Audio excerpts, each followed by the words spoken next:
ओम शांति। आज की मुरली 17 जनवरी 2023 की है। प्रातः मुरली ओम शांति बाप दादा मधुबन। मीठे बच्चे, तुम इस पाठशाला में आए हो अपनी ऊंची तकदीर बनाने। तुम्हें निराकार बाप से पढ़कर राजाओं का राजा बनना है। प्रश्न: कई बच्चे हैं भाग्यशाली, लेकिन बन जाते हैं दुर्भाग्यशाली, कैसे? उत्तर: वह बच्चे भाग्यशाली हैं जिन्हें कोई भी कर्म बंधन नहीं है, अर्थात कर्म बंधन मुक्त है। परंतु फिर भी यदि पढ़ाई में अटेंशन नहीं देते, बुद्धि इधर उधर भटकती रहती है, एक बाप जिससे इतना भारी वर्षा मिलता उसे याद नहीं करते हैं, तो भाग्यशाली होते भी दुर्भाग्यशाली ही कहेंगे। प्रश्न: श्रीमत में कौन कौन से रस भरे हुए हैं? उत्तर: श्रीमत ही है जिसमें माता पिता, टीचर, गुरु सबकी मत इकट्ठी है। श्रीमत जैसे सैक्रीन है जिसमें यह सब रस भरे हुए हैं। गीत: तकदीर जगाकर आई हूँ। ओम शांति। शिव भगवानुवाच: मनुष्य जब गीता सुनाते हैं तो श्री कृष्ण का नाम लेकर सुनाते हैं। यहाँ तो जो सुनाते हैं कहते हैं शिव भगवानुवाच। खुद भी कह सकते हैं शिव भगवानुवाच, क्योंकि शिव बाबा स्वयं ही बोलते हैं। दोनों इकट्ठे भी बोल सकते हैं। बच्चे तो दोनों के हैं, बच्चे और बच्चियां दोनों बैठे हुए हैं। तो कहते हैं, बच्चे समझते हो कि कौन पढ़ाते हैं? कहेंगे बाप दादा पढ़ाते हैं। बाप बड़े को, दादा छोटे को, अर्थात भाई को कहा जाता है, तो बाप दादा इकट्ठा कहा जाता है। अब बच्चे भी जानते हैं कि हम स्टूडेंट हैं। स्कूल में स्टूडेंट बैठे ही हैं तकदीर बनाने के लिए कि हम पढ़कर फलाना इम्तिहान पास करेंगे। वह जिस्मानी इम्तिहान तो बहुत होते हैं। यहाँ तुम बच्चों के दिल में है कि हमको बेहद का बाप परम पिता परमात्मा पढ़ाते हैं। बाप इस ब्रह्मा को नहीं कहते हो, निराकार बाप समझाते हैं। तुम जानते हो हम बाप से राजयोग सीख राजाओं का राजा बनते हैं। राजाएं भी होते हैं और फिर राजाओं के राजाएं भी होते हैं। जो राजाओं के राजाएं हैं उन्हों को राजाएं भी पूजते हैं। यह रिवाज भारत खंड में ही है। पतित राजाएं पावन राजाओं को पूजते हैं। बाप ने समझाया है, महाराजा बड़ी प्रॉपर्टी वाले को कहा जाता है, राजे लोग छोटे होते हैं। आजकल तो कोई कोई राजाओं की महाराजाओं से भी जास्ती प्रॉपर्टी होती है। कोई कोई साहूकारों को राजाओं से भी जास्ती प्रॉपर्टी होती है। वहाँ ऐसे अनलॉफुल नहीं होता। वहाँ तो सब कुछ कायदे अनुसार होगा। बड़े महाराजा पास बड़ी प्रॉपर्टी होगी। तो तुम बच्चे जानते हो हमको बेहद का बाप बैठ पढ़ाते हैं। परमात्मा बिगड़ राजाओं का राजा, स्वर्ग का मालिक कोई बना नहीं सकता। स्वर्ग का रचयिता है ही निराकार बाप। उनका नाम भी गाते हैं हेवनली गॉड फादर। बाप समझाते हैं, मैं तुम बच्चों को फिर से स्वराज्य देकर राजाओं का राजा बनाता हूँ। अब तुम जानते हो हम तकदीर बनाकर आए हैं बेहद के बाप से राजाओं का राज बनने, राजाओं का राजा बनने। कितनी खुशी की बात है। बड़ा भारी इम्तिहान है। बाबा कहते हैं श्रीमत पर चलो। इसमें माता पिता, टीचर, गुरु आदि सबकी मत इकट्ठी है। सबकी सैक्रीन बनी हुई है। सभी का रस एक में भरा हुआ है। सबका साजन एक है। पतित से पावन बनाने वाला वह बाप ठहरा।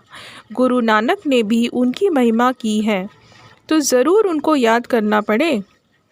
पहले वह अपने पास ले जाएगा, फिर पावन दुनिया में भेज देगा। कोई भी आए तो उनको समझाना है यह गॉडली कॉलेज है। भगवानुवाच: और स्कूल में तो कभी भगवानुवाच नहीं कहेंगे। भगवान है ही निराकार ज्ञान का सागर, मनुष्य सृष्टि का बीज रूप। तुम बच्चों को बैठ पढ़ाता हूँ। यह गॉडली नॉलेज है। सरस्वती को गॉडेज ऑफ नॉलेज कहते हैं, तो ज़रूर गॉडली नॉलेज से गॉडेज ही बनते होंगे। बैरिस्ट्री नॉलेज से बैरिस्टर ही बनेंगे। यह है गॉडली नॉलेज। सरस्वती को गॉड ने नॉलेज दी है, तो जैसे सरस्वती गॉडेज ऑफ नॉलेज है, वैसे तुम बच्चे हो। सरस्वती को बहुत बच्चे हैं ना, परंतु हर एक गॉडेज ऑफ नॉलेज कहलाए जाए, यह नहीं हो सकता। इस समय अपने को गॉडेज नहीं कह सकते, वहाँ भी तो देवी देवताएं ही कहेंगे। गॉड नॉलेज बरोबर देते हैं, लेसन ऐसे धारण कराते हैं, यह मर्तबा देते हैं बड़ा। बाकी देवताएं गॉड गॉडेज तो हो नहीं सकते। यह माता पिता तो जैसे कि गॉड गॉडेज हो जाते, परंतु है तो नहीं ना। निराकार बाप को गॉड फादर कहेंगे, इन साकार को गॉड थोड़े ही कहेंगे। यह बड़ी गूढ़ी बातें हैं। आत्मा और परमात्मा का रूप और फिर संबंध कितनी गूढ़ी बातें हैं। वह जिस्मानी संबंध काका चाचा मामा आदि तो कॉमन है, यह तो है रूहानी संबंध। समझाने की बड़ी युक्ति चाहिए। माता पिता अक्षर गाते हैं तो ज़रूर कोई अर्थ है ना, वह अक्षर अविनाशी बन जाता है, भक्ति मार्ग में भी चला आता है। तुम बच्चे जानते हो हम स्कूल में बैठे हैं, पढ़ाने वाला ज्ञान सागर है, इनकी आत्मा भी पढ़ाती है। इस आत्मा का बाप वह परमात्मा है, जो सभी का बाप है, वह पढ़ाते हैं। उनको गर्भ में तो आना नहीं है, तो नॉलेज कैसे पढ़ाएं? वह आते हैं ब्रह्मा के तन में। उन्होंने फिर ब्रह्मा के बदले श्री कृष्ण का नाम डाल दिया है। यह भी ड्रामा में है। कुछ भूल हो तब तो बाप आकर इस भूल को करेक्ट कर अभूल बनाए। निराकार को ना जानने कारण ही मूंझ गए हैं। बाप समझाते हैं, मैं तुम्हारा बेहद का वर्षा देने वाला हूँ। लक्ष्मी नारायण स्वर्ग के मालिक कैसे बने, यह कोई भी नहीं जानते। ज़रूर कोई ने तो कर्म सिखाए होंगे ना, और वह भी ज़रूर बड़ा होगा, तो इतना ऊंच पद प्राप्त कराया। मनुष्य कुछ भी नहीं जानते। बाप कितना प्यार से समझाते हैं, कितनी बड़ी अथॉरिटी है। सारी दुनिया को पतित से पावन बनाने वाला मालिक है। समझाते हैं, यह बना बनाया ड्रामा है, तुमको चक्र लगाना होता है। इस बनावट को कोई भी जानते नहीं। ड्रामा में कैसे हम एक्टर्स हैं, यह चक्र कैसे फिरता है, दुख धाम से सुख धाम कौन बनाते हैं, यह तुम जानते हो। तुमको सुख धाम के लिए पढ़ाता हूँ। तुम ही 21 जन्मों के लिए सदा सुखी बनते हो, और कोई वहाँ जा ना सके। सुख धाम में ज़रूर थोड़े मनुष्य होंगे। समझाने लिए पॉइंट्स बहुत अच्छी चाहिए। कहते तो हैं बाबा हम आपके हैं, परंतु पूरा बनने में टाइम लगता है। कोई का कर्म बंधन झट छूट जाता है, कोई को टाइम लगता है।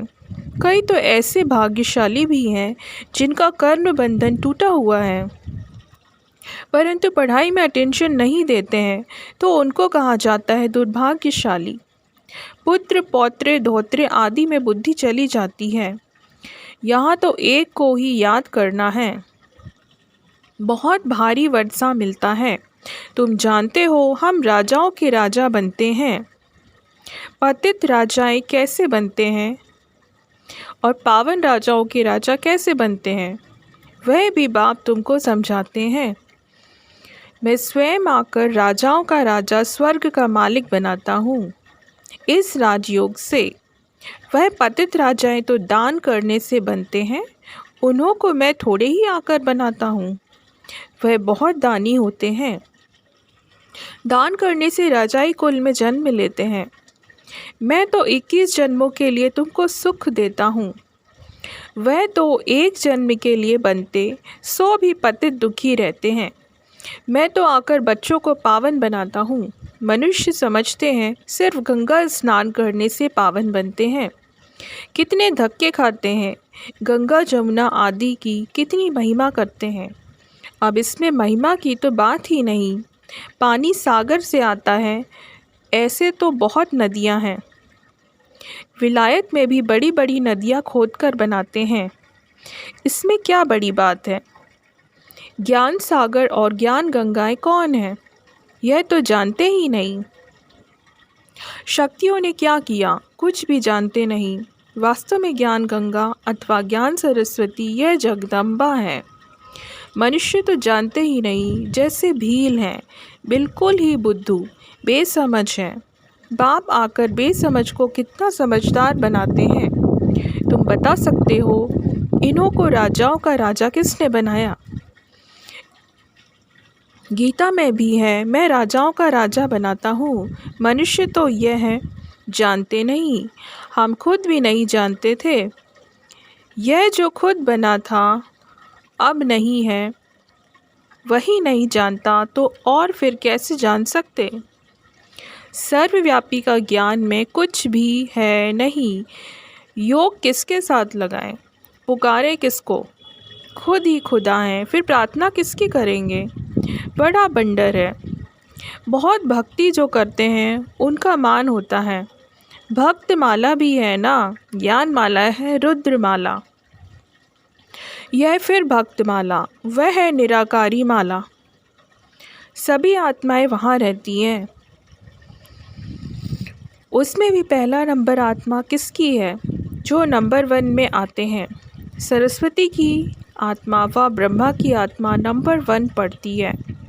यह आत्मा की बात है। भक्ति मार्ग में तो सब जिस्मानी बातें हैं। फलाना भक्त ऐसा था, उनके शरीर का नाम लेंगे, तुम मनुष्य को नहीं कहेंगे। तुम जानते हो ब्रह्मा की आत्मा क्या बनती है। वह आकर शरीर धारण कर राजाओं का राजा बनते हैं। आत्मा शरीर में प्रवेश कर राज्य करती है। अभी तो राजा नहीं है, राज्य करती तो आत्मा है ना। मैं राजा हूँ, मैं आत्मा हूँ, इस शरीर का मालिक हूँ। अहम आत्मा शरीर का नाम श्री नारायण धराए, फिर राज्य करेंगे। आत्मा ही सुनती और धारण करती है। आत्मा में संस्कार रहते हैं। अब तुम जानते हो हम बाप से राजाई लेते हैं। श्रीमत पर चलने से बाप दादा दोनों मिलकर कहते हैं बच्चे। दोनों को बच्चे कहने का हक है। आत्मा को कहते हैं निराकारी बच्चे। मुझ बाप को याद करो, और कोई कह ना सके कि हे निराकारी बच्चे, हे आत्माएं मुझ बाप को याद करो। बाप ही आत्माओं से बात करते हैं। ऐसे तो नहीं कहते हैं परमात्मा को याद करो। कहते हैं हे आत्माएं मुझ बाप को याद करो, तो इस योग अग्नि से तुम्हारे विकर्म विनाश होंगे। बाकी गंगा स्नान से कभी कोई पाप आत्मा से पुण्य आत्मा नहीं बन सकते। गंगा स्नान कर फिर घर में आकर पाप करते हैं। इन विकारों के कारण ही पाप आत्मा बनते हैं। यह कोई समझते नहीं। बाप समझाते हैं कि अब तुमको राहु का कड़ा ग्रहण लगा हुआ है। पहले हल्का ग्रहण होता है, अब दे दान तो छूटे ग्रहण। प्राप्ति बहुत भारी है, तो पुरुषार्थ भी ऐसे करना चाहिए ना। बाप कहते हैं मैं तुमको राजाओं का राजा बनाऊंगा, इसलिए मुझे और वर्षे को याद करो। अपने 84 जन्मों को याद करो, इसलिए बाबा ने नाम ही रखा है स्वदर्शन चक्रधारी बच्चे। तो स्वदर्शन का ज्ञान भी चाहिए ना। बाप समझाते हैं यह पुरानी दुनिया खत्म होनी है, तुमको मैं नई दुनिया में ले चलता हूँ। सन्यासी सिर्फ घर बार को भूलते हैं, तुम सारी दुनिया को भूलते हो। यह बाप ही कहते हैं कि अशरीरी बनो, मैं तुमको नई दुनिया में ले चलता हूँ। इसलिए पुरानी दुनिया से, पुराने शरीर से ममत्व तोड़ो, फिर नई दुनिया में तुमको नया शरीर मिलेगा। देखो श्री कृष्ण को श्याम सुंदर कहते हैं। सतयुग में वह गोरा था, अब वह अंतिम जन्म में काला हो गया है। तो कहेंगे ना श्याम ही सुंदर बनता है। फिर सुंदर से श्याम बनता है तो नाम रख दिया श्याम सुंदर। काला बनाते हैं 5 विकार रावण और फिर गोरा बनाते हैं परमपिता परमात्मा। चित्र में भी दिखाया है कि मैं पुरानी दुनिया को लात मार गोरा बन रहा हूँ। गोरी आत्मा स्वर्ग का मालिक बनती है, काली आत्मा नर्क की मालिक बनती है। आत्मा ही गोरी और काली बनती। अब बाप कहते हैं तुमको पवित्र बनना है।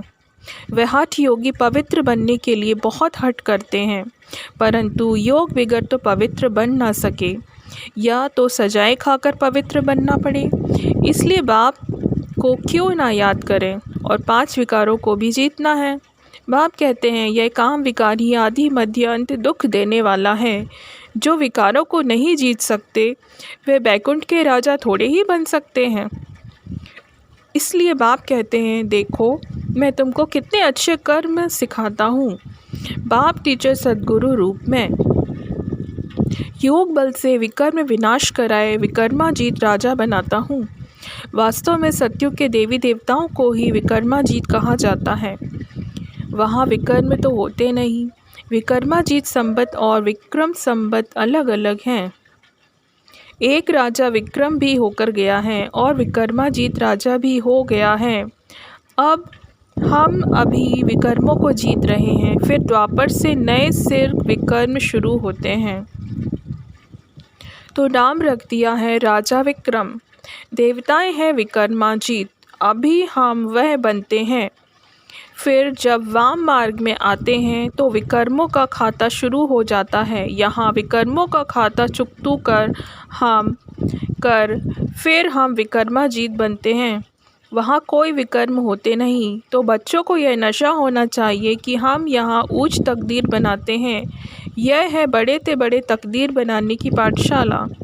सत्संग में तकदीर बनाने की बात नहीं रहती, पाठशाला में हमेशा तकदीर बनती है। तुम जानते हो हम नर से नारायण अथवा राजाओं का राजा बनेंगे। बरोबर पतित राजाएं पावन राजाओं को पूजते हैं। मैं तुमको पावन बनाता हूँ। पावन दुनिया में तो राज्य नहीं करेंगे, पतित दुनिया में तो राज्य नहीं करेंगे।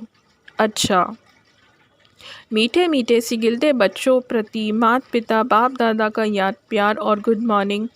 रूहानी बाप की रूहानी बच्चों को नमस्ते और रूहानी बच्चों की रूहानी बाप को नमस्ते। धारणा के लिए मुख्य सार। बुद्धि में स्वदर्शन चक्र का ज्ञान रख राहु के ग्रहण से मुक्त होना है। श्रेष्ठ कर्म और योग बल से विकर्मों का खाता चुकतू कर विकर्माजीत बनना है। दूसरा, अपनी ऊंची तकदीर बनाने के लिए पढ़ाई पर पूरा ध्यान देना है। वरदान, बाह्य मुक्ता के रसों की आकर्षण के बंधन से मुक्त रहने वाले जीवन मुक्त भव। बाह्य मुक्ता के रसों की आकर्षण के बंधन से मुक्त रहने वाले जीवन मुक्त भव। अर्थात बाह्य मुक्ता अर्थात व्यक्ति के भाव स्वभाव और व्यक्त भाव के वाइब्रेशन संकल्प बोल संबंध संपर्क द्वारा एक दो को व्यर्थ की तरफ उकसाने वाले, सदा किसी न किसी प्रकार के व्यर्थ चिंतन में रहने वाले, आंतरिक सुख शांति और शक्ति से दूर। यह बाह्य मुक्ता के रस भी बाहर से बहुत आकर्षित करते हैं। इसलिए पहले इसको कैची लगाओ। यह रस ही सूक्ष्म बंधन व सफलता की मंजिल से दूर कर देते हैं। जब इन बंधनों से मुक्त बनो तब कहेंगे जीवन मुक्त। स्लोगन, जो अच्छे बुरे कर्म को करने वालों के प्रभाव के बंधन से मुक्त साक्षी व रहम दिल हैं, वही तपस्वी हैं। ओम शांति।